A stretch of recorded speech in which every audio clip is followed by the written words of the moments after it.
Hi guys, Buildzoid here, and welcome to another failed repair video. And you might be like, wait, failed repair video? But Buildzoid, it's running Firestrike Extreme. How could this possibly be a failure? Well,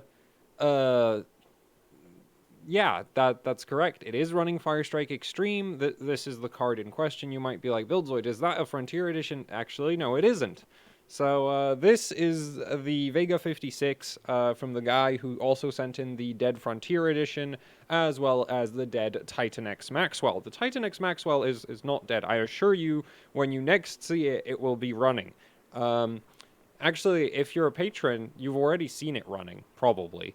I'm pretty sure you have. Anyway, this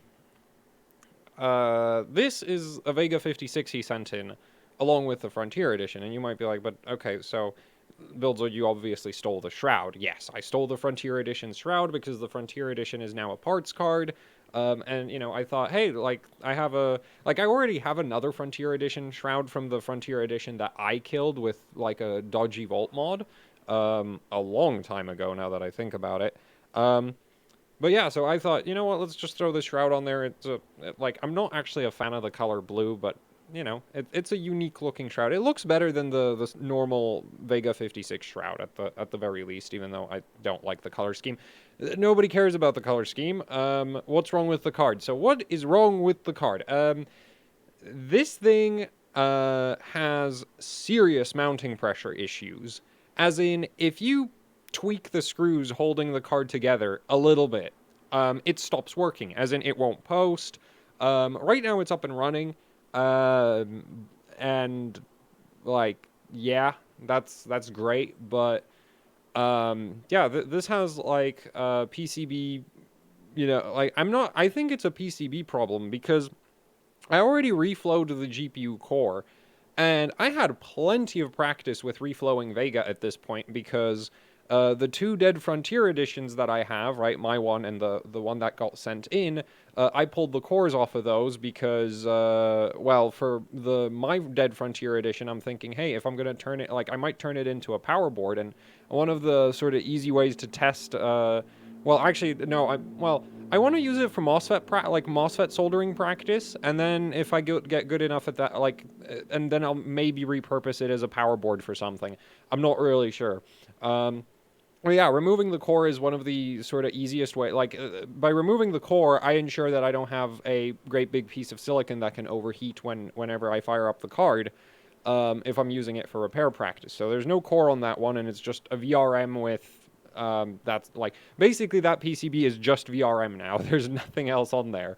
And then the other one, well, that one's completely scrapped. That one's spare parts proper where, you know, I'm going to be stealing MOSFETs and that kind of thing. Because, well, I could buy direct FETs, but it's annoying buying direct. Like, I have stacks and stacks of direct FETs on AMD GPUs. I'll just steal them off of dead AMD GPUs. So, yeah, I decided to repurpose the Shroud on this card. And so, so with the other two cards, I have practice, like, pulling the core off, which means you need to, you know, heat up the solder balls to the point that all of them melt. And I got quite good at that. Like, one of the cards, like, I pulled, and the BGA is, like, flawless. There's no... Well, actually, I didn't rip any pads on either of them. It's just one of them didn't come apart as cleanly as the other. So, you know, I'm a bit disappointed in that, where I didn't do both of them, like, perfectly. But, yeah, I did get good enough at that, like, I can pull cores with the assistance of a toaster. It's extremely sketchy, and I'm not going to show... Well, actually, some people have seen pictures of the setup, but... yeah, it is extremely sketchy, but it works. Like, it works well enough. I reflowed a GTX 770 on it. So I reflowed this thing because, obviously, if it's got mounting pressure, like, you know, issues, the most obvious, like, the most immediate thing that comes to mind is, like, oh, it's got a dodgy BGA, so there's something wrong with the BGA. So I reflowed the core. Didn't change the behavior of the card at all. If I run the card without a heatsink, it doesn't work. If I tighten the heatsink too much, it doesn't work. If I tighten the Shroud on too much, it doesn't work. If I tighten the Shroud too little, it doesn't work. If I tighten the heatsink too little, it doesn't work. Basically, I have no idea how the, it is super sketchy. And so my theory right now is that there's, like, a fracture somewhere in the PCB itself. or there's a fractured solder joint somewhere that isn't the actual core, because I reflowed the core.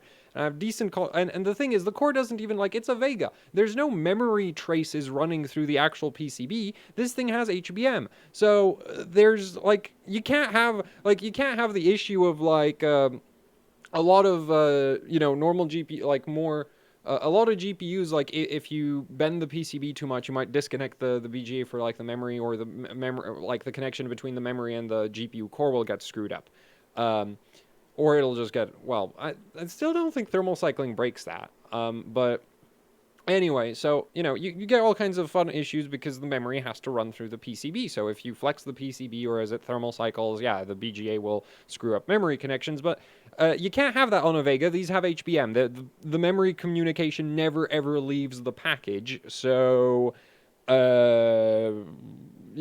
like, what is there to reflow? Right? Nothing. For the memory. So really the only, like, data connections between the GPU and the PCB are going to be things like the communication to the fan control, the BIOS, the display outputs, and the PCIe slot. And so there's not really that much, like, critical stuff there. And if I was having PCIe slot issues, you would assume that, you just, like, lose, like, the GPU would just lose PCIe, like, it would drop down to X8 speed or something. But it doesn't do that. No, it just doesn't bloody work, is what it does. What it does. And actually the fan ramps up, but, like, the fan ramps up to full speed, but that's a normal failure mode for any GPU that can't see its GPU core. If there's something really wrong with the core and the GPU turns on, a lot of the time they'll max out their fan speed. Like, I've had a 980 Ti where the core was literally shattered, like there was a great big crack through it. You'd turn that thing on, fans go to 100%. Like, so 100% fan speed is just like, okay, the GPU PCB can't see the core, but that doesn't really tell you the condition of the core whatsoever. So that's kind of useless. What else is there? I've had situations where if I had the mounting pressure wrong, the fan wouldn't turn on at all, which is interesting and unique. I've never seen that before, but I have no idea what would cause that. And so, yeah, it's just like, I have, like, the funny thing is, I intentionally tested the card in, various pressure, like, mounting pressure configurations where it wouldn't turn on, because I thought, hey, maybe there's, like, a voltage regulator that gets, if you tweak like, maybe one of the drivers or something for some like, maybe some voltage regulator is getting disconnected, right, or something like that. But no, all of the voltage regulators are always running, so that none of that is broken. The fan controller seems to maybe have some kind of issue, but the fan controller shouldn't disable the entire card, so I would imply that's a symptom, not a cause. It's kind of like the fan not working properly when there's too much mounting pressure, or too little, is just kind of like, well, I mean, if the core isn't talking to it, what else is it gonna do? Then, of course, display outputs, I don't know if they come up, like, if the core doesn't initialize, the display outputs aren't gonna work anyway, so, that they can't troubleshoot from those. And yeah, so it's like there's either a fracture somewhere in the PCB, and so if you bend the PCB the wrong direction or not enough, because again, like, this thing doesn't run if you take off the heat sinks. Like, it won't turn on if you take off all the heat sinks. You have to have the PCB tweaked at least a little bit with mounting pressure.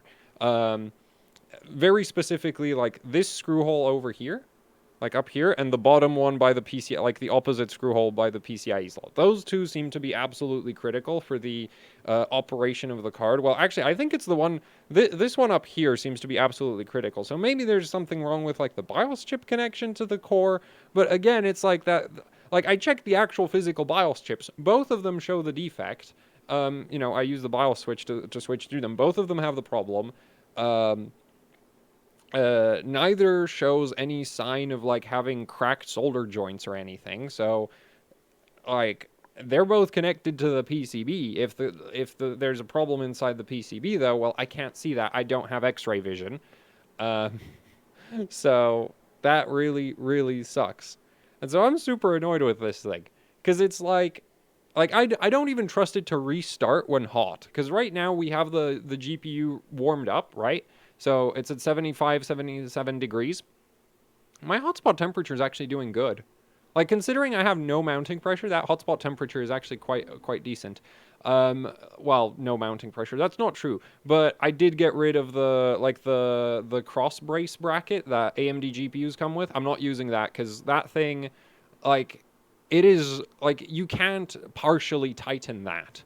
Okay, like there's no way. Like it's either you have to have it either fully cranked on or you have it not cranked on at all. There's no in between with that stupid thing.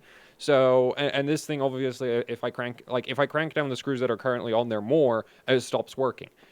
Which I guess we'll demonstrate that. Though, you know, with the fact that it's heated up, it might now have like thermally expanded to the point that it's going to stop working again as soon as I start to try to restart it, which would be pretty funny. And actually kind of what I'm hoping for, because I don't really want to fiddle with this mounting pressure. Like, this thing is so annoying to get starting. So let's just restart while it's hot. Because I do want to demonstrate the issue, but it's like, yeah, I'm just, like... the good news is I didn't spend, like, hours and hours troubleshooting this thing, because it immediately...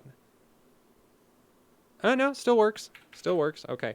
But yeah, I didn't have to spend hours and hours troubleshooting this thing because basically it started working because, like I first, so basically what happened is I tested this card and it had all the voltages and everything and I was like, okay, cool. And then when I was troubleshooting the Frontier Edition, and this is the 56, when I was troubleshooting the Frontier Edition, I was actually using this card as a voltage reference to figure out what the rails are supposed to be at, because I don't actually remember all the different voltage regulators on a Vega. There's 6 of them? Yeah, there's 6 different voltage regulators that are absolutely critical to the operation of the GPU. So if, you know, like, and admittedly, I have a perfectly good Vega 56 of my own, but I didn't really feel like digging it out of wherever the hell I put that thing. So, it's probably in a drawer behind me, but, yeah, I didn't really feel like digging that one up. So I was using this card as troubleshooting. And the funny thing is, it just started working when I mounted a heatsink to it at random. Like, I needed the card up and running for an extended period of time, so the dinky little, you know, tiny little heatsink that you saw in the last Vega repair video, yeah, that wasn't adequate anymore because I was running the card for, you know, multiple seconds as I was checking all the voltages, so I mounted the actual Vega heatsink onto it, but with just like a set of washers and some 2mm M2 screws, because the threads on the vapor chamber are M2. And then I need the washer because the vapor chamber actually, like, the screw holes on the vapor chamber actually go through the PCB and have a bit of height to them. So if you just screw it down, it's not actually going to have any mounting pressure. So you need some washers. Anyway, so I put some washers on there, and I just did 2 of the screw holes. Again, I was just running the card for testing. I didn't need it to run well or run cool. I just needed it to not overheat within 30 seconds or something. So I was test running it, and it just booted, which was very surprising because I wasn't expecting it to boot. I'm honestly surprised I had it plugged into the display output, but you know, sometimes I plug things in out of habit, which was really lucky because otherwise I wouldn't have realized the thing started working. And so it turned on. And that was super surprising, and I was like, "Oh, okay. So I guess it's a it's a mounting pressure thing."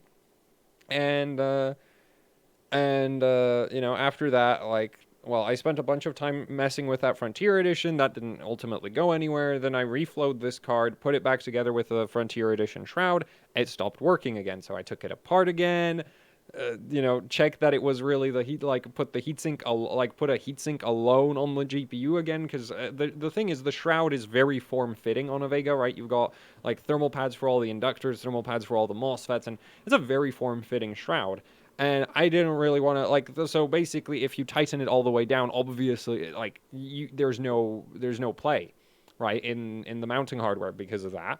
So I decided, okay, we're not gonna, like, I'm just gonna test fire it without the shroud. We're just gonna have the heatsink block, and, well, actually, I tried to run it with no heatsink at all. That didn't work again, because, of course, that didn't work again, which basically told me, good job. Like, I was really worried I'd screwed up the reflow and cooked the chip. But then I mounted just the heatsink and it was like, oh, now it works again. So I guess what I need to do is, like, not crank the shroud mounting hardware all the way down, and then fiddle with the screws for the vapor chamber until it starts working. So anyway, let's shut this down. And I'm going to fiddle with one of the screws and it'll stop working again. So, right? Man, why does this... Yeah, okay, so there we go. It turned off. As soon as we get to the BIOS screen, I'm just going to shut it down again. So, yeah, see? Fires up. B2 passes, which tells us it turned on. So now I'm just going to take a screwdriver to over here.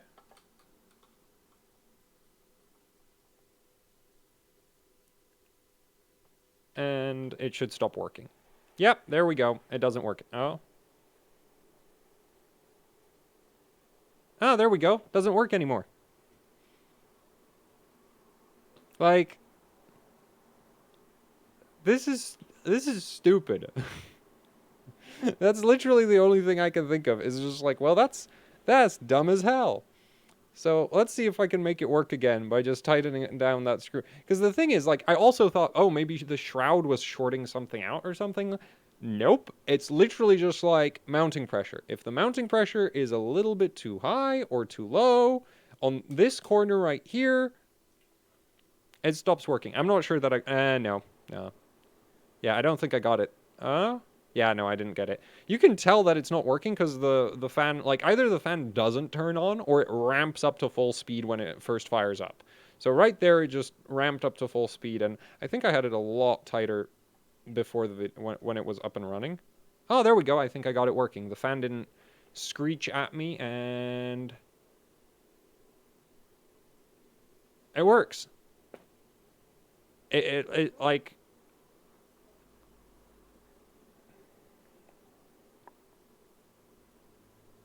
That's just the capture card freaking out. If you saw that purple and you were like, oh, you've got memory issues, no, that's just the capture card. Yeah. I'm so good at GPU repair. Why do I get cards like this? Why can't I have a nice, simple, like, burnt out MOSFET or something? Where it's not like mass liquid damage or something stupid like that. It's just like like, why isn't this an NVIDIA card, right? Why didn't it just blow up its own memory rail like a good little NVIDIA card? Or, what else do they do? Or blow up its own vCore VRM, or any of those things. Because the other fun thing about, like, if you have an NVIDIA card and you decide to e-power it, NVIDIA's GPUs, like, they do have a lot of safety features, but at least if you're not dealing with, like, the 20 series, they are very dumb. So if you just, like, desolder the voltage controller for vCore and then bypass the vCore VRM, it works. Like, if the card doesn't, like, if the controller's not there, they work. And you have your memory voltage and you have all your different supporting rails. You don't have to worry about that. But with AMD GPUs, you'd bypass vCore and every single, and well, Vega isn't that bad, but R9 290Xs are like super bad because every single voltage regulator on the card will immediately decide to stop freaking running. Just super annoying. Anyway, so yeah, this is back up and running, and it's just like, you gotta be freaking kidding me. Like, what am I supposed to do about this? I guess I could try reflow that entire corner of the PCB, but again, there might just be like a crack in a trace 6 layer. Like, actually, how many layers does this have? That is actually a very interesting thing. So normally GPUs have ridiculously high layer counts, like you'll have up to 10, 12 layers on GPUs.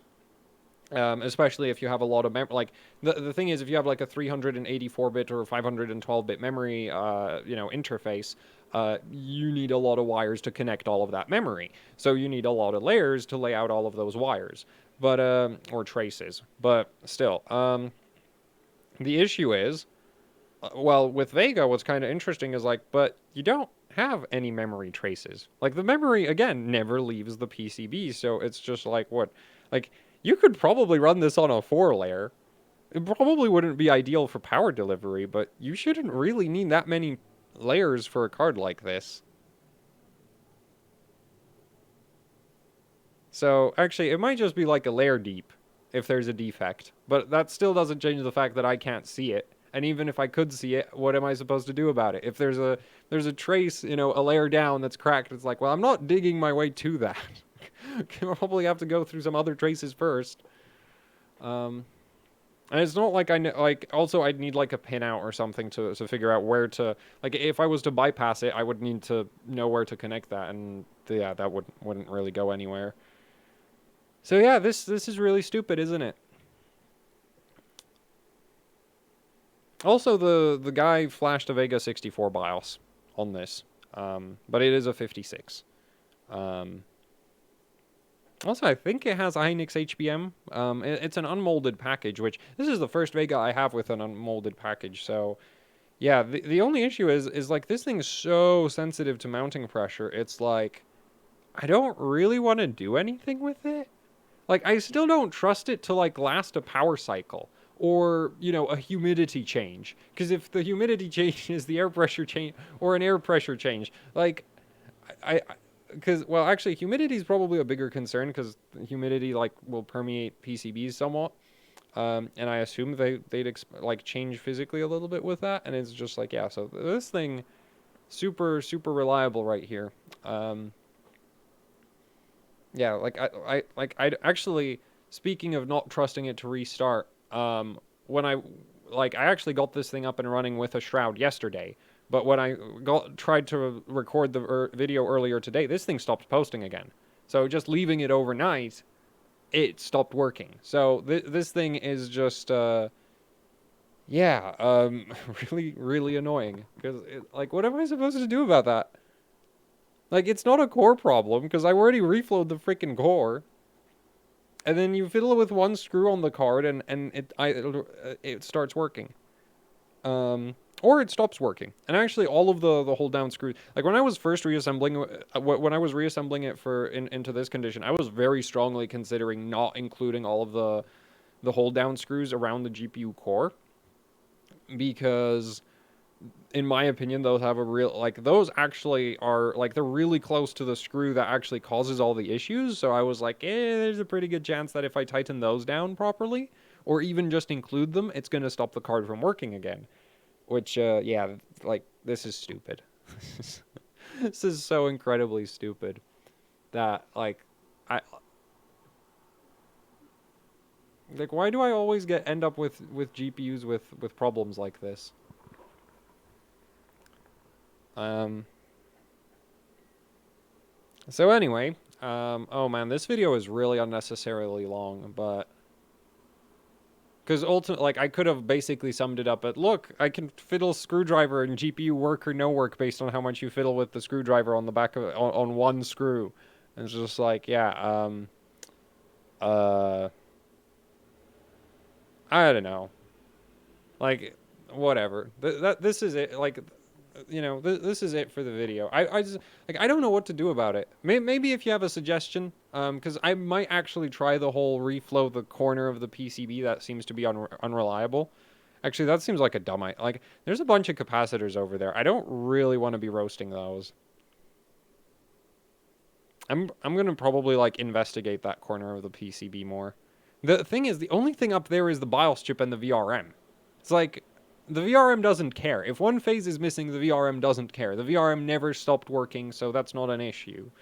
The BIOS, on the other hand, like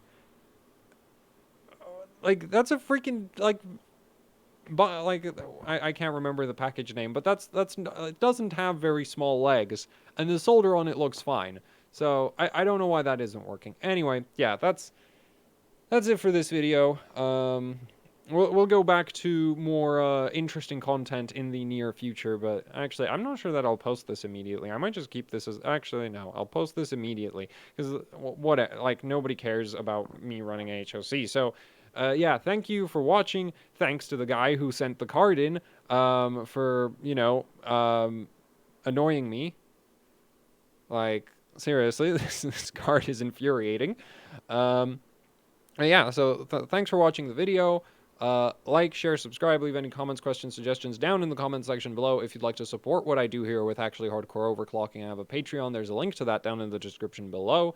And there's also the AHOC Teespring store where you can pick up shirts, stickers, posters, you know, the usual YouTuber merch. And yeah, that is it for the video. So I'm just gonna hit the stop button at this point, and then I have to like actually work on something productive instead of dealing with stupid Vegas with stupid problems. Goodbye.